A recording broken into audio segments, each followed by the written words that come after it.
Washington football. Woo!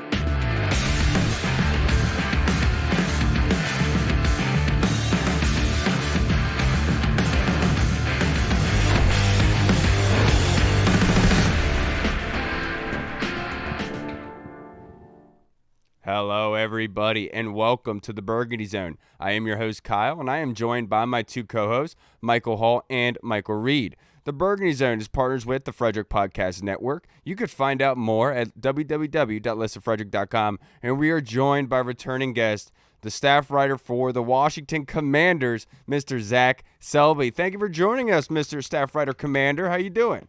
Doing all right. What's the number for how many times I've been on the show? I feel like it's got to be 10, right? Somewhere about a baker's dozen or so. Yeah. Oh, well, I like that. In my opinion, Zach, it's Yeah. not enough, in my personal opinion, Zach. But Fair enough. First question I'm going to start you out here with is that you wrote a column the other day on a player from the HBCU Combine, Mr. Miles Woolfolk. So I was wondering if you could maybe give us some insight into what that column was.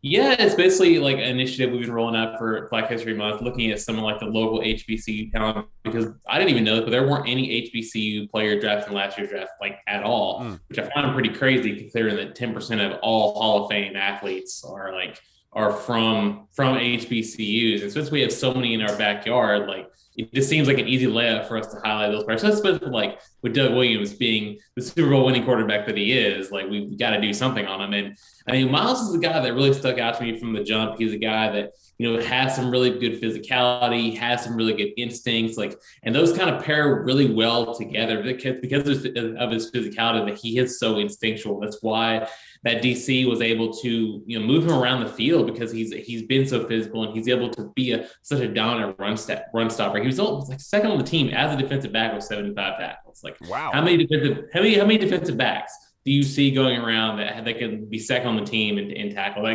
That's just insane to me. So, I think with a lot of these guys that we're talking about, I think they're probably day 2 or day 3 guys, because most of them are at the Division II level. But look, Cam Crow was 7 picks away from not being drafted. It's crazy the kind of value you can find in those guys, and whether Washington is going to pick them or not. I'm sure whoever decides to take a chance on these guys is probably going to get a really good player, at least from a depth perspective. Yeah, and this is the first time we've had you on since the name change and the whole new rebrand. What do you think of the name, and what do you think of the jerseys and the whole new, just the new era of the Commanders? And where's your Letterman jacket? Mm-hmm. I was not one of the 500 that Keith stole it. They do look fresh, though. They look so fresh. As soon as those are available widespread, I'm gonna be the first person in line to get one of them. But no, I think the name makes a lot of sense. I think with all there's military connection there. I know the alumni they seem to like it. I think it did take a while for me after I spent 2 years really writing Washington football team. It took a while to be all right, well, we're not saying Washington anymore, we're just saying the Commanders. So I had to do a lot of backspacing in my writing, but I like it. I think it's better than a lot of other options people have thrown out there. The uniforms I think look really sick. The black is definitely my favorite, as it is for a lot of people, I think. But the burgundy looks really nice too. I like the W on the side. I like the stencil on there. I like the numbers. The uniforms look fresh, and I think that's going to be a big selling point for the franchise. Is how fresh he's looking. How getting those fans are kind of on the fringe. All right, let's see what this new identity is about. They can look at the merge and say, all right, we want to be a part of that. And then of course, winning is the biggest thing, right? I was thinking about this the other day. What if some team in 2022 came out and said, all right, we're going to be the Cleveland Browns. Our mascot is going to be the color brown. Right. What do you think about people would have said on social media? It wouldn't have been insane. There are so many names that don't make sense. What if we came out and said we were the Packers, or an animal like the Dolphins? Yeah, the Packers, the Browns, names like that. The biggest thing is can you win with them? That's the big thing. If we end up turning this page here, turning everything around, going from 7-win team to a 8 or 9 or 10-win team, people are going to think, oh, well, I'm definitely a Commanders fan. It's not going to sound as not necessarily jarring, but new and like fresh as some other options might have been. Right. Yeah. And you're completely right. Most team names don't make sense. I mean, there's no lakes in LA. They don't allow jazz music in Utah. I'm pretty sure the Mormons don't allow that. But anyway, so the big news was Pete Hayner, one of the best tight end coaches in the entire NFL, retiring. Of course, what a fantastic career. How big of an impact do you think that's going to make? Because we have had some pretty good success with tight ends under him. I mean, you look at Logan Thomas, and then you look at Ricky Seals-Jones, and then, I mean, John Bates came along. Is this going to be an issue going forward? You know, I'm still getting over the whole Utah Jazz thing. That's hilarious. It was from that movie, as a Mormon, I can tell you that we do approve of the jazz music. So. Okay, I'm sorry. It was from Basketball. I just thought it was funny. Classic movie. But I think with Pete Hayner retiring, like he was one of my favorite coaches. Like from the time that they came to Washington, he's been a guy that's been very colorful. During practices, with the way he coaches people, you know, when a player does something wrong, like he's pretty quick to tell them how wrong they are, and also very quick to like offer them a very coachable moment, kind of teach them how to go in the right direction. And you're right, it's a big deal because Logan Thomas really turned his career around having Pete Hayner as his coach. And if you go back even further, you have like Greg Olson, Delaney Walker, Vernon Davis, like all these guys have just been. He's taken potential and turned them into like just solid results on the field. That's something you always admire as a coach. So someone who can actually do that on a consistent level. And I think, whoever they bring in next, like I think they're really going to benefit from like the foundation that Pete Hayner started. I think he's shown these guys how to play the right way, and whoever the next coach comes in, they're going to have a little bit of a head start because of Pete Hayner. Yeah, Juan Castillo, they actually hired him today to be the replacement for Pete Hayner. He was former Eagles defensive coordinator, right? Yeah. Oh, it's alleged. Oh, okay. Allegedly. We're not going by Twitter reports though here. Not at least that's not what my job. That's not his job. See, he's a real media member. Okay. Thank you. And speaking of being a real media member, it looks like Ben Standig's mailbag questions got taken out of context because everyone went wild, started going crazy, saying that Rivera is open to almost trading anybody on the football team except for maybe a handful. Almost was the terminology used. So what do you think, Zach? Who were those almost players? Well, first of all, I think like anyone who tries to say that they know what Ron Rivera, Martin Mayhew, and Marty Herning are actually doing in the offseason is out of their bleeping mind. Like I'm not gonna go around and say that like I know exactly what who they're gonna trade. I will say that like quarterback is a position that they really want to address, and they're gonna look at all the avenues for it. I think trading is one of the options that Rivera mentioned in his postseason press conference. Now, as terms of guys that like are almost untradeable, I don't know. I mean, it's kind of hard to say, but I would imagine they sign John Allen to a contract extension. I don't think they're going to get rid of him. I mean, we'll see what's going on with the rest of them, but I think whatever they want to do, they're going to go make a pretty hard push at a quarterback, and whatever happens with trades, we'll see where it goes. But there's a lot of other options out there besides trading that they really could go in Washington's favor. Yeah, and we have free agency coming up in a little bit less than a month now. Who are some of the guys that they might be trying to target to maybe bring back that they had last year? And what positions do you think they might target in free agency coming up?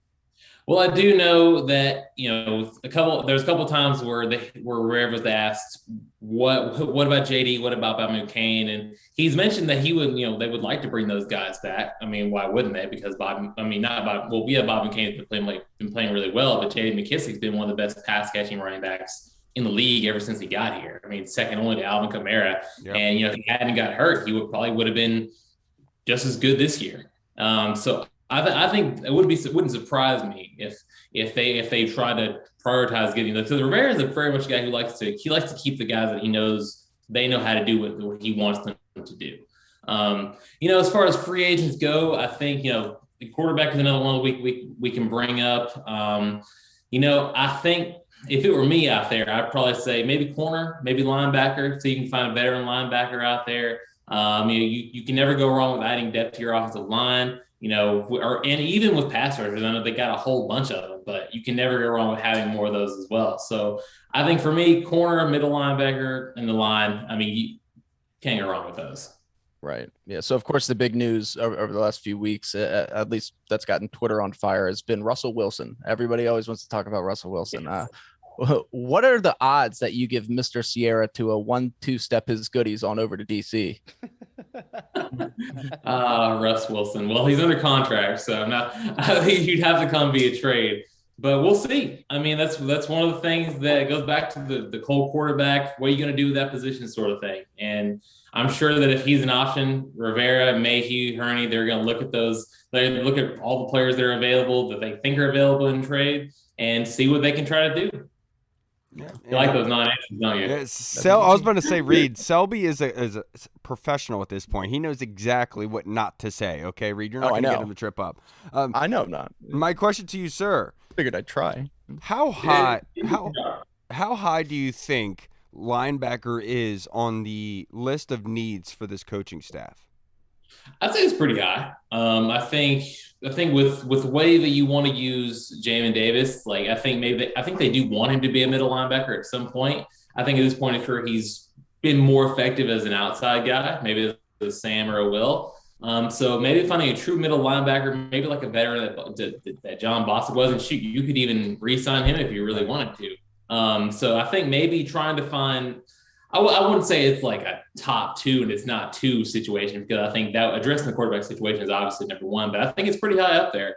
And I think if they can find like the true middle linebacker, whether it's maybe Cole Holcomb is in that middle spot because he made a lot of the play calls last year once John Bostic went down, or maybe they find some free agents. I know there's a couple of really good ones out there that in free agency that could really, really kind of make this defense a little bit better. So we'll see, but I think it's pretty high up on the list for them for sure. Yeah, definitely. Riveras coming into his third year out of his first 5-year contract. He's had two 7-win seasons, division title. Do you think that if he comes out with another 7-win season, 8-win season, he could be on the hot seat? Do you think that he needs a winning season under his belt to kind of, keep the faith of the fans, the fan base going? I don't think so. Because first of all, I think he's on like a 5-year deal, but that's not really that important. I don't think as far as head coaches go. But I think you have to look at those 2 7-win seasons. There's like a lot of different things that can be factored into that. Year one is new. It's a whole new regime. They had first year going into this thing, and then you had issues with the quarterback with I think 4 quarterbacks out there at the position under center if you include the playoffs. And then this year you started off okay at 6-6, but then you had injuries and COVID cases and a bunch of other crazy stuff that happened. I will say this: when I looked at this past year's iteration of the roster, I didn't see a 7-win team. I thought they were like above 500. I think at this point they really want to take a big step and say, okay, we've established what we need to establish. We've established the core. We've established the foundation. Now let's go from being a 7-win team to making that push to being an 8, 9 double-digit win team. So I think I don't think it's gonna be like, oh well, you have to be in the hot seat.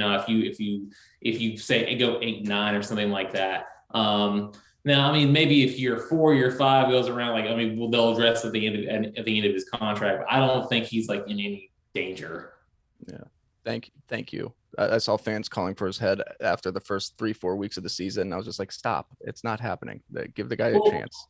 I think I understand the emotions that fans bring. Right. Especially seeing after what Joe Burrow and the Cincinnati Bengals did. They want to win right now, and what people I think respectfully have to realize is that things aren't built overnight most of the time. Occasionally you hit big, you'll have the Rams who want to spend who want to use all their draft capital to build a quote unquote super team, or you want to go with the Bengals who just strike gold and have a really good defensive front. You have Joe Burrow and Jamar Chase, but that's not most of the time. That's not really how sustainable franchises are built. Long term at least. So it sucks because everyone is just so in the immediacy bias, especially with everything being wanted so quickly right now. I think you have to take a step back and realize that the exceptions are not necessarily the rule all the time. Right. Yeah. And to wrap this, I didn't ask my question. This one's a little outside of the box, Selby. I got one. This will be quick. Okay. You're probably the closest thing to Gordon Ramsay that is associated with this franchise. So as the Iron Chef, if you could choose one player to make one of your patented desserts for, who would it be and what would you make them? That is a very tough question. Yeah. So the first person that came to mind was Cole Holcomb. Just because I think he would go like a little bit out of the box with some of the things that he would make. So I think I'd go with some kind of cake. Yeah. I think it'd have to be I had to go a little bit different with the flavors. I think not necessarily strawberry, like blueberry, anything like that. Maybe a little bit of a spice cake. Maybe a little bit of little zing in there, a little kick in there, a little cinnamony taste. Yeah. I think he'd like, because he's a very out of the box guy. So why not, right? Yeah, that's a good one. And sorry for interrupting you, Kyle. That's just that question, as you could tell, was of the utmost importance. It might have been the most important question of the entire show. So, I completely understand, Reed. That was a hard-hitting question we need the answers to. Now, to wrap this up, Selby, I only have a couple more for you. But who is more likely to return to this football team, Brandon Sheriff or Tim Settle? That is a tough one. If I had to guess, I'd probably say Brandon Sheriff. Just because Brandon Sheriff. That's the second time I've heard somebody say that Tim Settle's gone.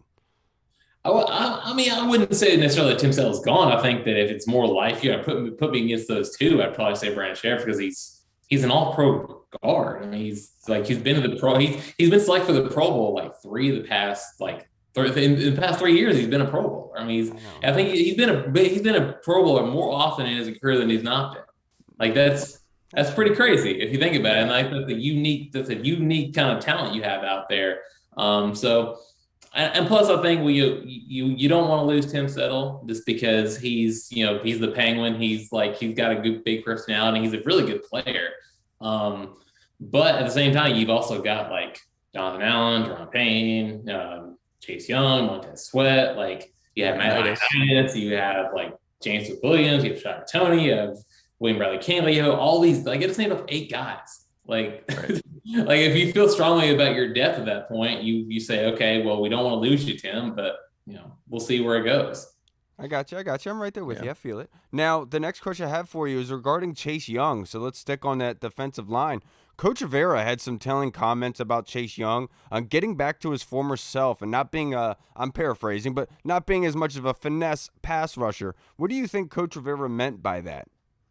Well, I think so. A lot of the times, when he was asked about this during the season, Rivera would bring up that, he was often like kind of shooting upfield a little bit more than he did last year. I think that's what he's trying to say. I think he wants to get back. I think, and this was the case for all the defensive linemen. Honestly, it was that they need to remember to stick to their keys. That's the big thing. It's a very key driven defense. You have to stick to your job and know your role. And then when the plays come to you, that's when you make them.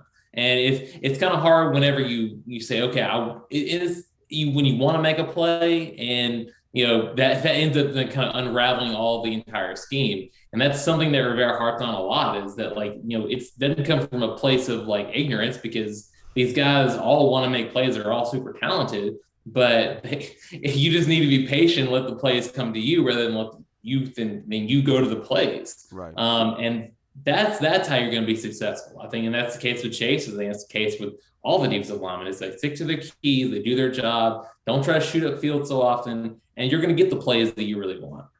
My man, Selby, I love having you on, brother. I can't thank you enough for being able to take some time out and being able to talk some Commanders football, sir. Growing on me bit by bit. Yeah. And we'll get used to that eventually. Eventually. Selby, I can't thank you enough for joining us, sir. And until next time, for the next 10 times that we have you on here, you have a good night, brother. Enjoy your weekend and stay warm. All right. Y'all have a good one. All right, Selby. All right. See you, Selby. Yeah. All right, everybody. We just talked to the hand of Washington, Mr. Selby. Yeah, the GOAT. What more needs to be said about Selby? The Yes. guy's always got all the intel. Yes, At he first, does. I was like, the hand. What are you talking about? But Yeah, I was like, where are you going with this one?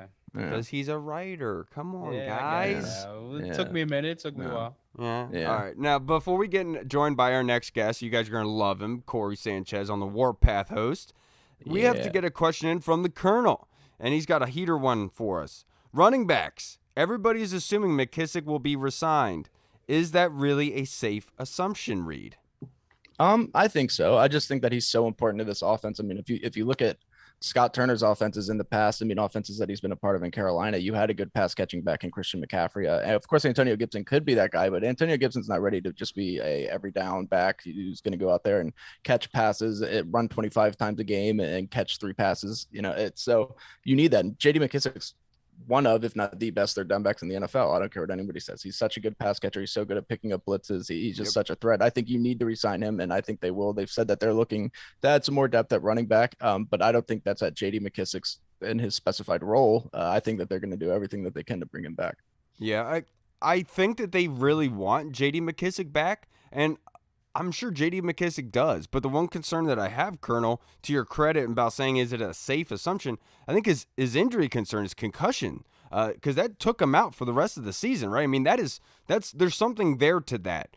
Maybe some side effects that lingering that going on, and maybe that would make you contemplate what your future is. Do you hang up the cleats? But if he doesn't, I think that he will return. I'm right there with you, Colonel. I'm not sure if it's a safe assumption, but I will assume that if JD McKissic is willing to come back and play football, that yes, it will be here in Washington. I'm safe to assume that. Yeah, to your point about the concussion, I think once he cleared the concussion, he had like a neck injury too. So that's what. Oh, am I forgetting that? Okay, my fault. Yeah, but either way, concussions obviously can still linger and pop up, and he's been in the league for a couple years now, so you never know with that. But to answer the question, I do think that they're going to re-sign him. Obviously, like Selby just said, and like Ron Rivera mentioned, or during the offseason, that he's like, I'm not gonna say he's a priority, but he's one of the guys that they want to bring back. They like what he does. If you look at the offense last year, obviously the offense took a huge drop off once he got injured and with the concussion and obviously the neck injury as well. And maybe that says something about Washington's offense. Maybe they're like not as talent based right there, but at the same time, he's a great pass catching running back, great great blitz picker upper, like Reed said, and I definitely think that picker upper, right? Yeah. I definitely think that he's an asset in those offense and can definitely be utilized over the field, kind of like that chess piece you can put in the backfield. You can put him in the slot. You can put him on the outside to go against a cornerback or maybe a linebacker on the mismatch. So definitely think Scott Turner wants him back, and it's up to the front office if they're going to bring him back for the right price. Yeah, and about your point about the offense breaking down a little bit after J.D. McKissic's exit, I do think that has a lot to do with Taylor Heineke. I think there's a parallel between Taylor Heineke and the entire offense. Taylor really was heavily leaning on J.D. McKissic for entire that season. As soon as Logan Thomas and J.D. was out, red zone woes happened and things started piling up. The last question from the Colonel, and we're going to stick with the running backs. He wants to know, are we in the market for a running back? And here's context to the question. Given AG's recent fumbling issues, McKissic's injuries, and Patterson not being an every down back, he thinks he's undersized. Shouldn't we be in the market for a big, bruising John Riggins / Derrick Henry type of running back call? Yeah, I definitely think that maybe you get like maybe a Peyton Barber-esque type of guy. The guy can get you the short yardage.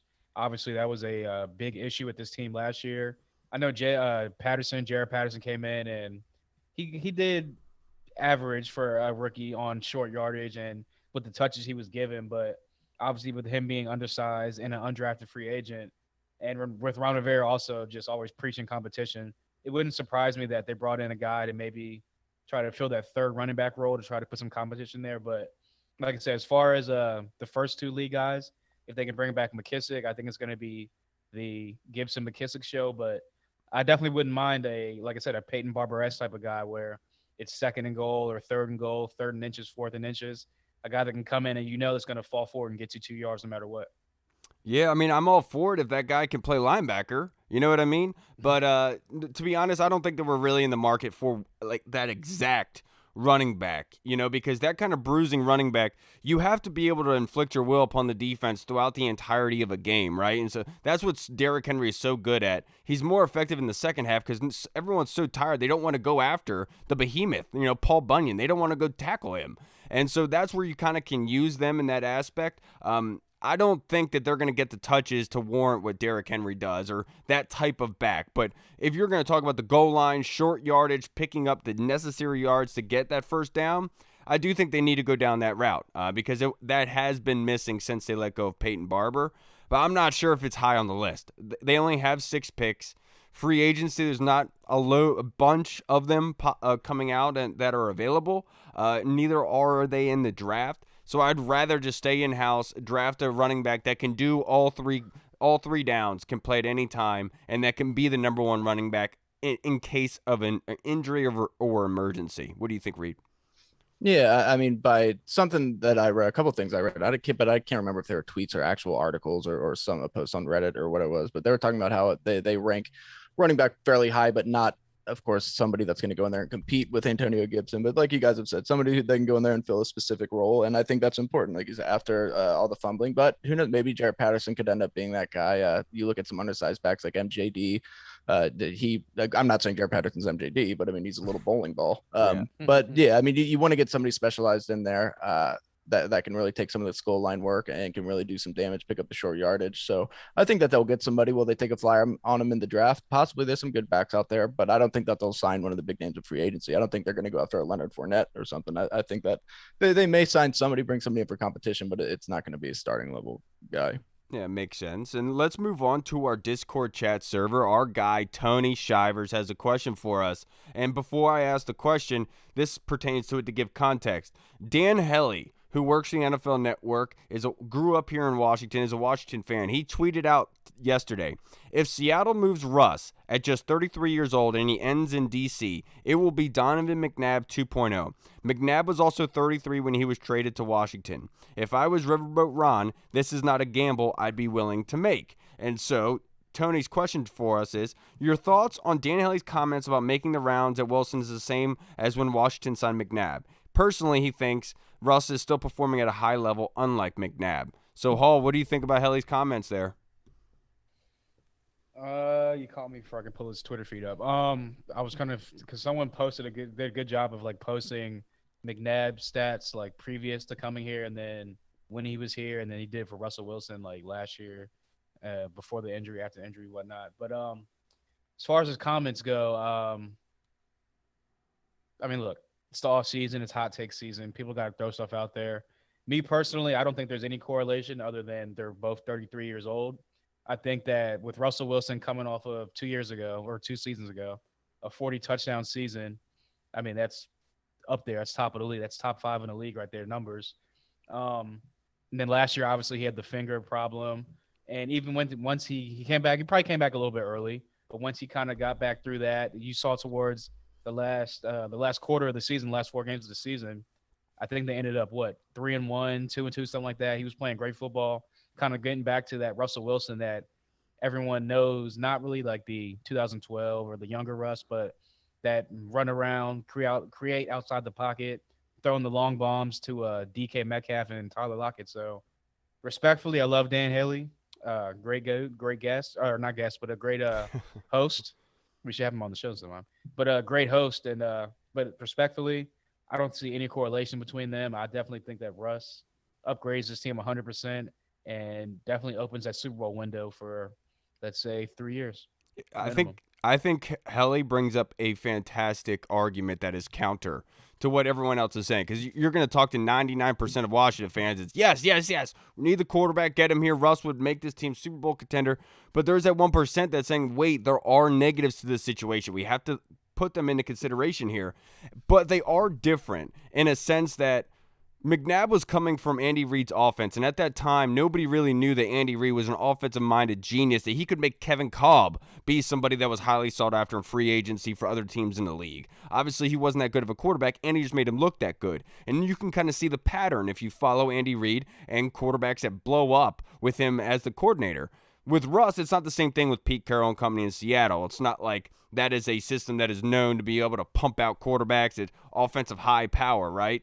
And then with Russ as well, you're coming to a better situation than in Seattle. No disrespect to Seattle, just saying from a roster standpoint and everything, like they're in a rebuild. Let's be honest. And so in that aspect, I don't think that they are similar, but I understand what Dan Hellie is saying. And he's basically saying this is a possibility of happening, of having Donovan McNabb again, this time in Russell Wilson form. And you have to take that into consideration if you're going to be giving up high value assets, high value first round pick kind of players, that kind of talent, and those picks along with it. So just take that into consideration. I think that's all Dan Hellie is trying to say. What do you think, Reed?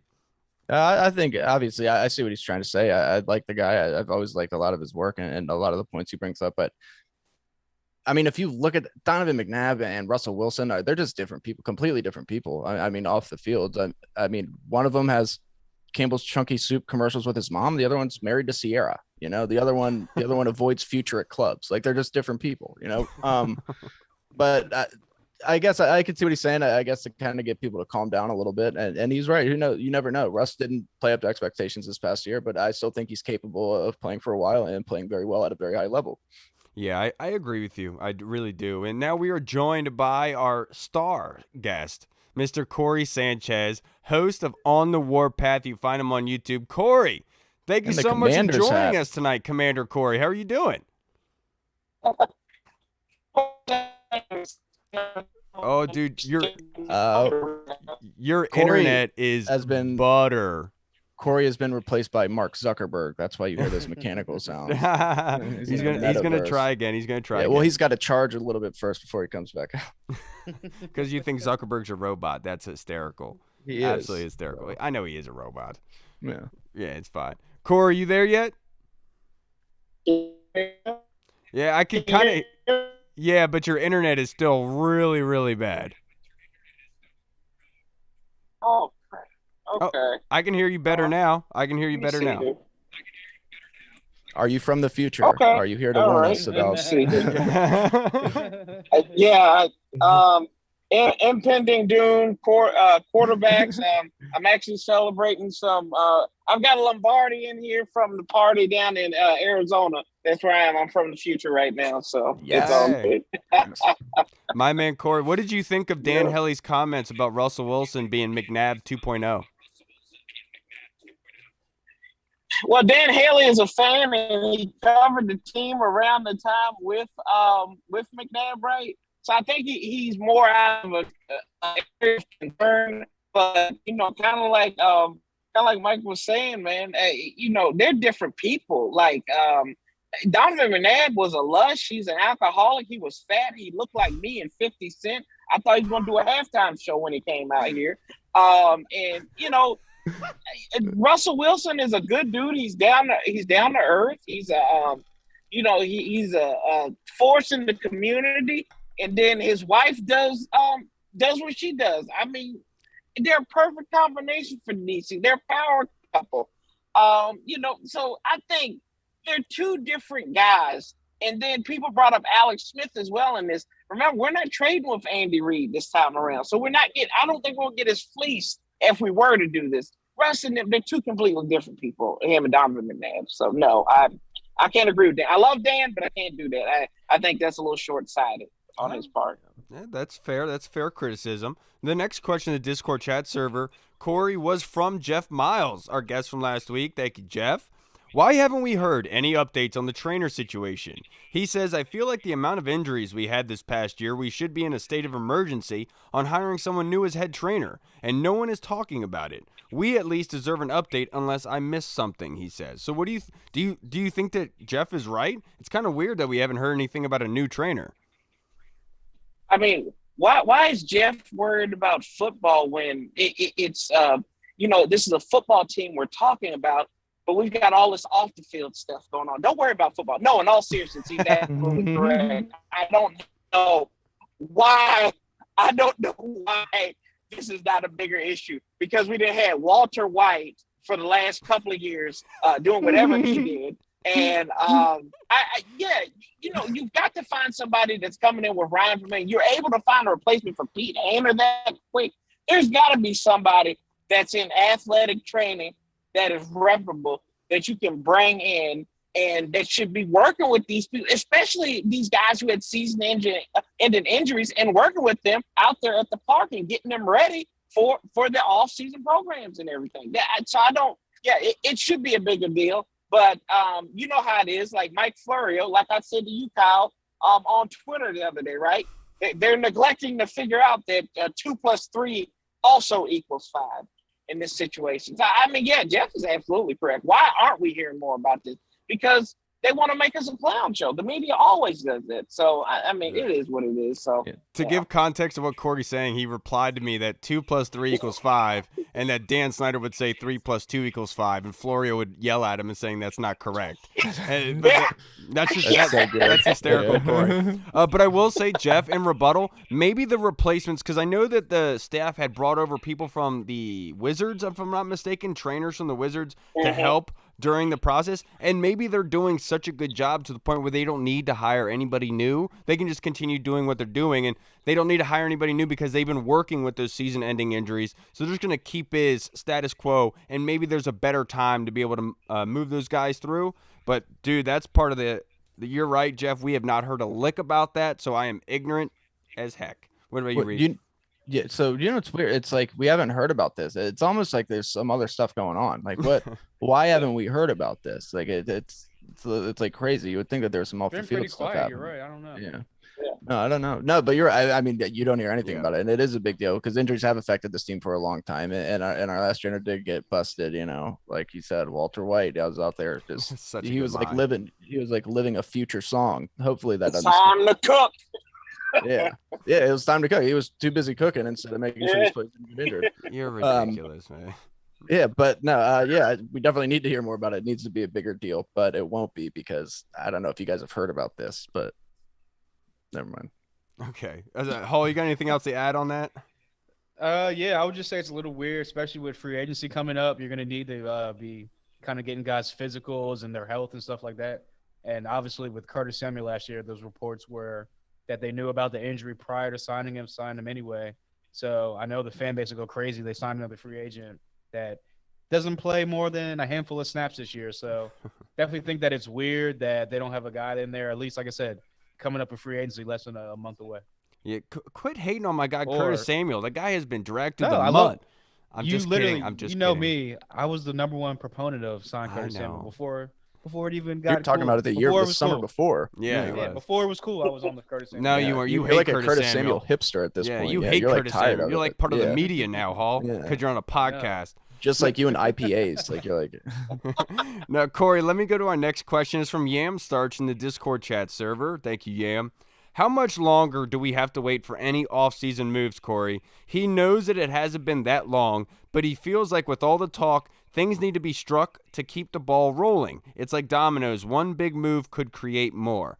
How much longer do you think until any big move comes about, maybe re-signing or trading? March 17th, when you can actually do all this stuff legally. That's what I think you're going to hear. Or whenever legal tampering is, what is that going to be, like the 14th or the 15th or something like that, I think. So whenever around the new league year, I think that's when you're going to start hearing about all this stuff and, some trade moves. They might have something in the back. And it's like, I think something's getting done. We don't know what it is just yet. Because remember, we heard about Alex Smith during the Super Bowl back in 2018. So, same with Matt Stafford. So I think maybe to kind of keep things hush-hush, but I think that it could be probably next month sometime before we hear something on the real. They're probably keeping things hush-hush at the moment, Yam Starch, probably because they don't want to get John Allen in trouble for illegally tampering when he was out in the Pro Bowl talking to Russell Wilson and Sierra. But I will say that I do think that a move is coming soon because if you are going to make a trade or a big-time move for a quarterback through trade, you're going to want to do it now, immediately before free agency starts, so you can get those guys in here for cheap because you're not going to have the assets and draft capital to be able to really supplement your team. So to be able to get those guys a free agency, you got to give them something juicy to come on to. And Russell Wilson, his new gear, I think that would be huge for the team. So sooner rather than later, my personal opinion, if a big-time move is going to happen for this team, it's going to happen sooner rather than later. What do you think, Reed? Yeah, I mean, like we said, they really can't do much about it yet. But you're right. I mean, there could be a trade at any time. It could be announced. Nothing will be official necessarily. Right. So It's spoken. It'll be spoken. yeah, You'll accept it. and but I mean, the ink wouldn't have dried on the paper yet. So I mean, we still got a little ways to go. But like you said, I'm sure that there's some things because all teams tamper. Let's be honest. There's some stuff going on behind the scenes. I'm sure. Yeah, you're right about that. What I'm about you, always Hall? right. I know. Yeah, I think that if we don't hear like a big move made in the next, like, I'd give Stop it maybe repeating. 2 weeks or so, like 2 weeks. I definitely think that, yeah, there's not going to be a big move until like we get to March and free agency when you can do the legal tampering and stuff like that. So I'd give it 2 weeks. You don't hear anything, you're going to probably hear stuff closer to that March 13th, 14th pre-tampering start time. Now, Corey, let's go to our next question to you first. This is from Paul Murphy in the UK. Oi! What do you think the capacity of any new stadium will be, and will it be outdoors or indoor, like a dome for Washington? I think that the capacity probably, what's the league minimum for a Super Bowl? Probably like 75. So I think it'd be about 75,000. And I think it'll be indoor because that's where, if you want to bring a Super Bowl to Washington or something like that, it's going to need to be indoors just because I don't know if you guys know this, we have crappier weather in February for some reason. So, I think that would, because like New York, we think about New York a few years ago, they dodged a huge bullet, right? So I would think it'd be indoor. And just, God, I hope the turf is like, they need to get like some witch doctor in there and bless that field so we don't see any more knees getting blown out like it's the Daytona 500. Shout out NASCAR. That's what I'm thinking. It's going to be indoor, about 75K. Yeah, look, and Corey just blew my whole thing up because I didn't even know that the NFL had like a capacity limit to host the Super Bowl. I wrote down 67,000, and the reason I did that, I want to kind of mirror what Minnesota has for the Vikings. Their stadium is incredibly loud. It is indoor, and that really, because the other indoor stadiums, you look at SoFi or the Cowboys Stadium, they kind of lose at home field advantage. Even Vegas, they lose at home field advantage because of how big it is inside of there. But if you can make it to where it's kind of tight, but you can still pack it in pretty well, that's going to be a weird giggity. You're going to get a lot of volume out of it. It's going to be the best thing for you. But I will say, I would much rather go down the route of having the hybrid type of turf. And the reason I say that is you're seeing a bunch of escalation and injuries with this fake turf stuff. I mean, we saw that with Odell in the SoFi Stadium. Arizona has had issues. Dallas as well. I would rather go down the route of the hybrid kind of stuff, so where I'm not sure if you're going to have to roll it out of the stadium in and out, but at least maybe have it indoor and still be able to bring in UV rays and stuff like that to be able to let the grass grow, if that makes any sense. But shout out to NASCAR. Yeah, shout out to their family. I mean, I want a hybrid type stadium. I want to do kind of like what the Vikings did. 67,000 people. No, you guys both hit the points. I mean, you guys are both right. So go ahead. Hall, you got anything? You're funny. Yeah, I just want a stadium I just want a retractable roofs because, like, obviously, the September, October around the DMV, like some of the best weather you can get. But like Corey said, you come January, February, it could be 60 degrees one day, 30 degrees the next day, snowing one day, sunny degrees and 80 the next day. So definitely need a retractable roof in the stadium, and everything else, like size-wise, I was going to say 70,000. I didn't know there was a minimum either. So I would go with 70,000 just because I feel like, what is FedEx? Like 79. Listed at 79, but I don't think it's actually 79. I think so now it's like 65. That 70,000 range. That should be pretty nice. Yeah, well, maybe if we would stop spraying aerosol cans and dumping trash in the Pacific Ocean, maybe we wouldn't have to have a retractable roof. You know what I'm saying, guys? Shout out to the earth.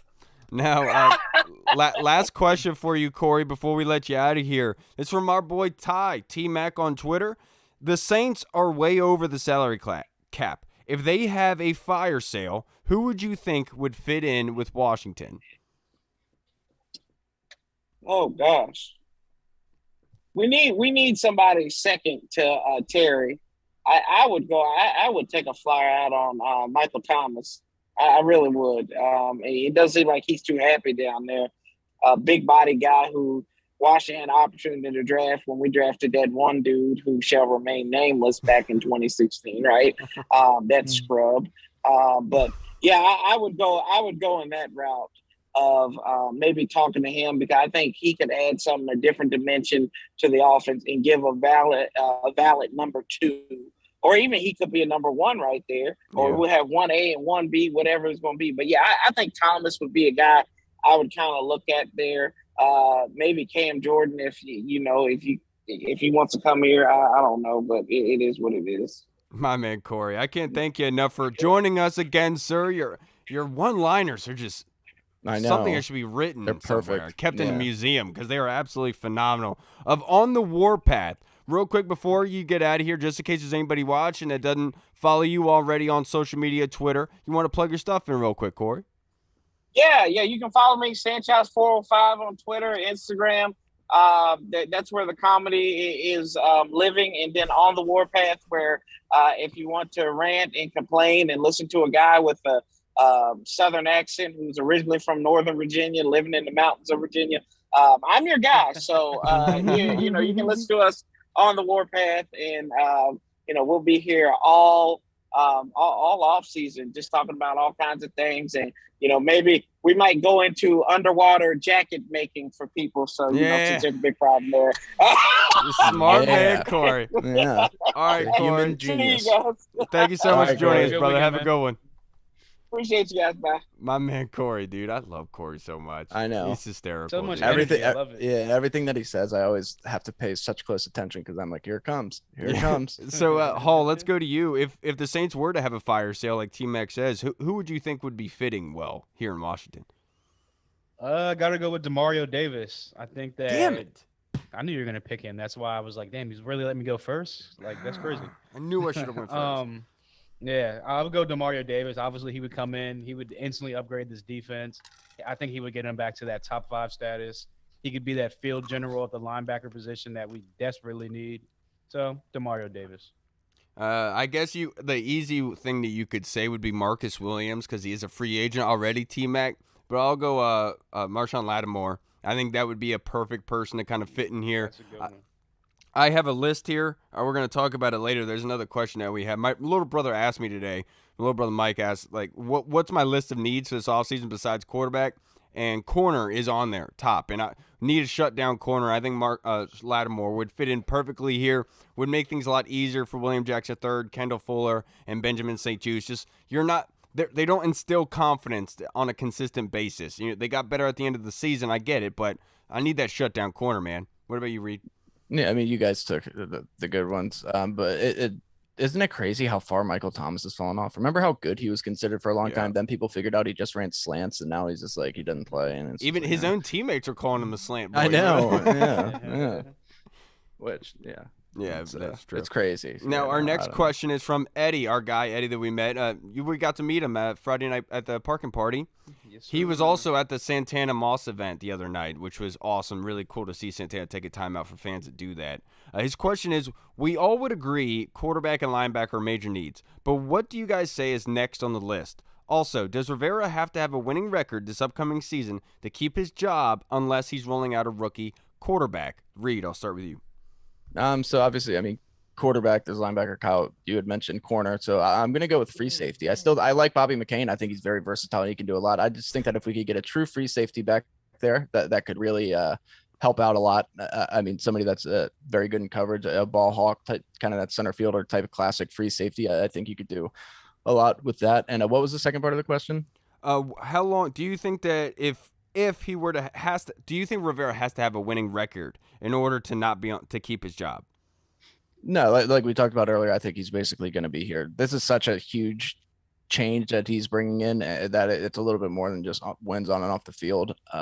And he's over succeeded. So, I mean, he's done, look at what he did in 2021 or 2020. I mean, nobody expected that. We're supposed to be a bottom 3 team. So either he's exceeded some expectations already, despite what people may think. He's going to stay out his contract. Yeah, look, and I agree with you about Rivera in that aspect. You have to imagine Rivera is sort of a safety blanket for Snyder because he is well respected around the league. Everyone He's loves him comfortable. from an Right. optics standpoint. And so Snyder does not want to get rid of Rivera during this hot water situation when all the eyes are on him.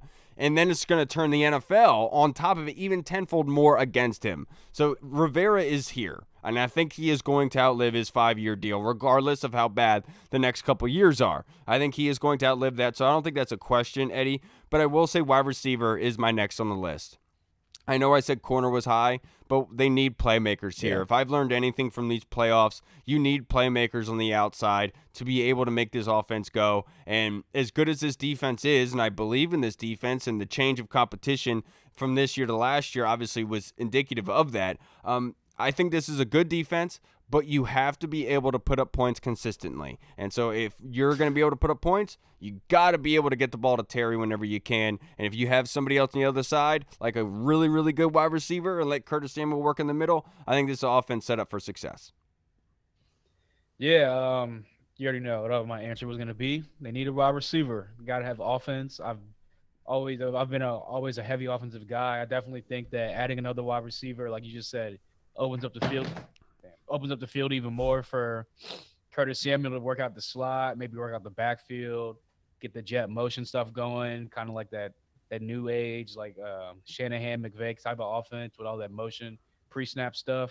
I definitely think another wide receiver, again, it takes an extra person outside the box if they're a deep threat or like just a threat overall, which will open up stuff for Antonio Gibson because there's one less person inside the box for him to have to deal with. So I just think overall that this offense lacks playmakers outside of Terry McLaurin on the outside, and with a healthy Curtis Samuel, a healthy Logan Thomas to kind of work the middle of the field, and another just dominant number two, or at least a serviceable number two wide receiver, that's a consistent number two wide receiver. I definitely think it helps the entire offense, not just the quarterback in the passing game. It helps the running game as well. Very good point. The next question is from Scott Hartley in the UK. Oi! Boy. Fantastic contributor, constant contributor, loyal guy as well. Is there a free agent you desperately want to see in a Commander's jersey that's not a quarterback next season? He says, I would do anything to get Bates here, Jesse Bates III from Cincinnati, and he would really like Christian Kirk as well. Reed. Yeah, I mean, there's a few guys I would do anything to have over here. I mean, obviously, the big ones like Devontae Adams. I'm going to go with somebody a little bit more realistic than that. Even though he's still a big name, I'm going to go with Mike Williams. I just think somebody with that type of size could do wonders, and he would pair very well with Terry. But, I mean, there's a lot of good wide receivers this year. Michael Gallup's another one that I would love to take a flyer on, just because, he's not that top level, but he's produced and he's got size and athleticism. So there's a lot of receivers that I would love to see come here. Desperately need, I would have to say Devontae Adams, just because obviously it's up there. You're getting consistency. Right. It's verbatim. That's happening. It's guaranteed, essentially. But desperately, I would say Mike Williams. But another one's Devondre Campbell, the linebacker from the Packers. Had an awesome year. Yeah, the Pro Football Focus rated him as a 90.7 with a run defense grade. He did kind of have inconsistent at times, but he is a one-year wonder.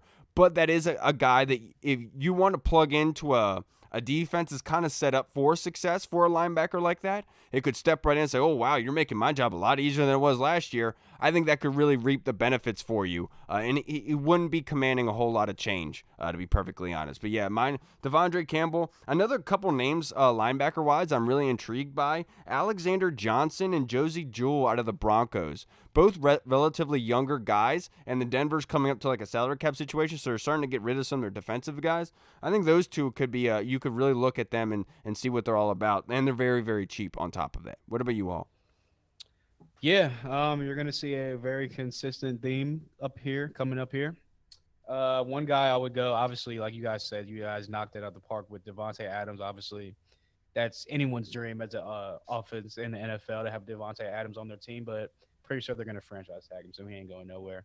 But I think some reasonable guys would be, even though they're coming off the injury, and I kind of contradicted myself because I said I didn't really want to look at Michael Gallup because of the injury, but I feel like a guy like Chris Godwin could definitely add a whole new layer to this offense in free agency. Another guy is Allen Robinson. I was kind of banging the table for him the year previous, but You got franchise coming off of an injury riddled year and a down year just at that. I think you could could probably get him for pretty cheap on the market, and then obviously that's a huge red zone threat, and he'd be a great opposite or a 1B when He's not as washed as people try to make him out to be. Exactly. They've pretty bad struggled, quarterback play. Yeah. So I think Allen Robinson would be a huge upgrade on the outside for wide receiver. And another guy is doesn't move the needle actually- for me, man. I didn't even mean to drag this team in there, but another guy is often injured, but when he's on the field, hella productive is Will Fuller. He's a speed demon. I knew you were going to go Will. I know he's a speed demon. Look, we need playmakers. We need speed. If you got a guy like Will Fuller on the outside, Terry on the outside, Curtis in the slot, maybe they re-sign J.D. McKissic on the field as well, Antonio Gibson in the backfield. That's a lot of 4-3, 4-4 speed on the field, and this is a big speed heavy league right now, heavy offensive league, and I definitely think those guys will upgrade the offense if they could somehow snag them in free agency. And I will preface this for the low because they're all coming off injuries. For the low. Yeah. Speed on the field, though. NFL does not endorse speed off of the field, so guys, watch your speed limit. And I've got a quick question. Who is more petty, Bruce Allen after he gets fired or Eric Bieniemy after he loses the Super Bowl? Dude, Did you guys read that article? That's Yeah. so funny. Well, I read it's the report so terrible. that they were button heads. Him and Pat Mahomes were. Well, so did you hear what he did apparently during the Cincinnati game, AFC Championship? Apparently he told Pat Mahomes that they had one timeout left. So Pat Mahomes would go to take a timeout and they get penalized because they had none left, knowing that. So he would make Mahomes look like an idiot because he was embarrassed that they got blown out in the Super Bowl. He wouldn't change his game plan. Andy Reid was pissed off at him. That's apparently why he hasn't been getting head coaching jobs. Oh, that's weird. I'm not even going to get even close to that. But the next question is from our guy, Commander Luke. Why on did you Twitter. think it was, Kyle? I'm just kidding.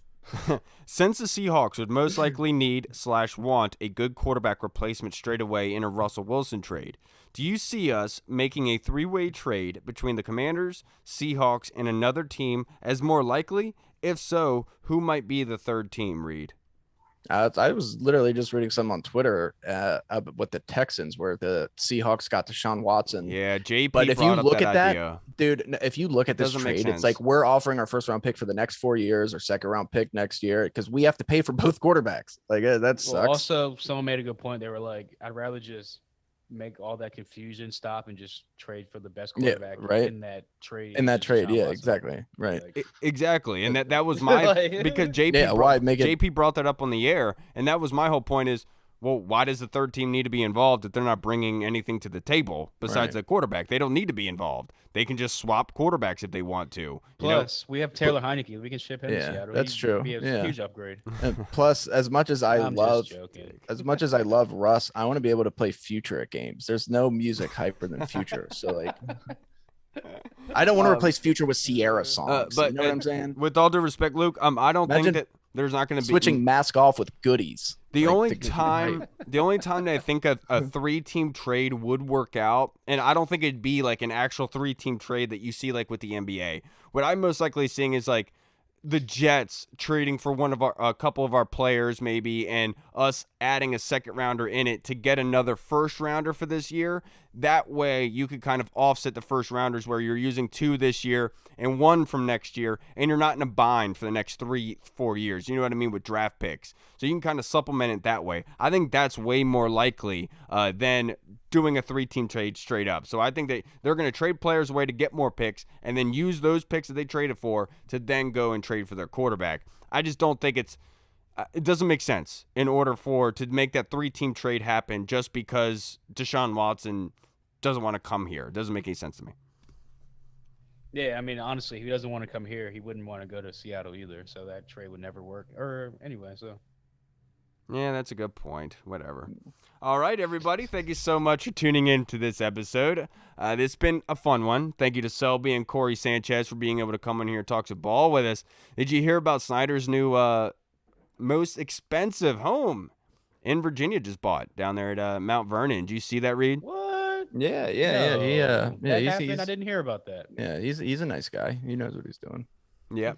And I thought that was very, very telling for 2 reasons. I think the location, for one, is telling because it's kind of saying this is the area that we're thinking of for the new stadium. And secondly, I think the timing of it, given with everything going on, how Mike Florio comes out of the Super Bowl saying that the reports are that it's likely that the owners would want to force Snyder out. And then here he is buying a new, very expensive home in the middle of Virginia where a lot of the stuff is going on. So it would make you think that he's not going anywhere, right? It made me think of I put the GIF too, like on Twitter. It was like Wolf of Wall Street when Leonardo DiCaprio is in there and he's just like thinking about leaving. He's just like, I can see Dan just getting up in the middle of the owners meeting. They pass him the mic. And he's just like, everyone's just like, yeah, he's finally about to announce he's gonna sell. And he's just like, I'm not leaving. I'm not fucking leaving. I'm not leaving. Everyone's just like, starts banging the microphone against his head. He's like, they got to be kind of pumped because like that's a pretty big house. Like since Dan and Tanya definitely sleep in separate rooms, they're like basically on different streets in that thing, Yeah, and I do think it is very telling for the location. I would be willing to bet that the new stadium is not going to be far away from Snyder's new location, or Virginia. Another location I heard recently is not too far away from that new house as well. So I think that would be very, very telling, to say the least. But latest news that just came out before we get out of here, guys, that the NFL has now said that they hired a new attorney to look into the allegations that arise from the congressional testimony from the former employee of the Washington Redskins, and now they're going to use her. And she was used in the Richardson case, and he wanted no parts of her, so he ended up just bagging out and selling the team because he didn't want to deal with that investigation. You guys think something's going to come of it? I mean, I think something will come of it. As far as him selling the team, I would still give that like a 30% chance, 25% chance at this point. I think that if the worst comes to worst, they're just going to bat their finger at him, give him some type of huge type of like fine, maybe suspend him for like a year, 18 months, something like that. Like an actual real suspension, not like whatever it was before. They hired Mary Jo White.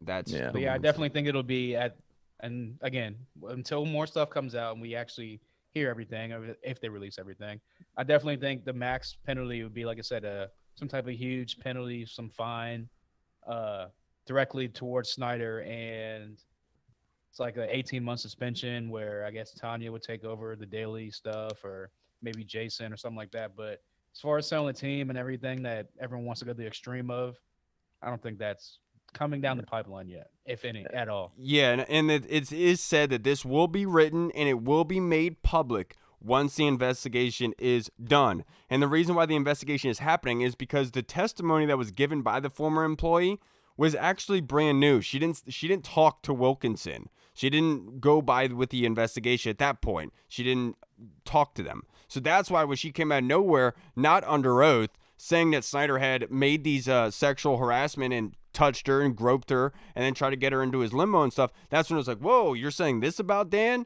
Because the one thing I kept saying over the past couple months, all these little news bits that the media was coming out with wasn't anything new. It was just refabricated stuff, not refabricated, but regurgitated stuff that they had been said for time and time again. And so then they keep saying, well, here's your new thing, but it's not under oath. And so I'm glad that it's being investigated, because it should. If that happened, that's not okay. But let's investigate. Hopefully she cooperates and we can actually get some truth.